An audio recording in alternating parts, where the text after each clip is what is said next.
ning Rapla võistkonna liikmed juba vaikselt siin reedel on venitusharjutusi minu selja taga tegemas. Lähme küsime lähemalt, et mis meeleolu siis päev enne Tartu Ülikooli Rockiga kohtumist on.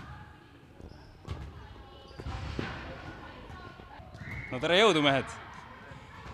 Ma tulen teile värskete spordiuudistega, sest homsest mängust Tartu Ülikooli Rockiga tuleb otse ülekanne ja otse internetti, et ole hea, ütle, mis meeleolu sellise meeskonna vastu mängida on? Sulle väga tuttav meeskond.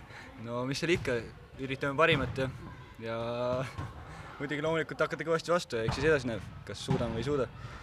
No Tartu Ülikooli Rock on päris kõva vastane, ole hea, ütle, millise emotsiooniga sina mängule lähed? Positiivse emotsiooniga. Võitleme kõvasti, väga kõvasti.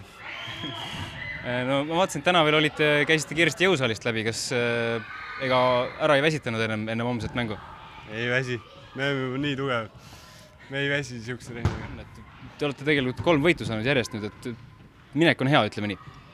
Jah, et raha ei mängi, ütleme nii, et kui tahet on, siis tahtega teeb palju rohkem kui suure eelarvega, ma ütleks. Et eriti kui kujutan ette, et Rock tuleb meie vastu mängima, ma arvan, et nad kindlasti ei ole nii palju valmis, kui meie selleks mänguks oleme, et kõik võib juhtuda niimoodi, tahet on.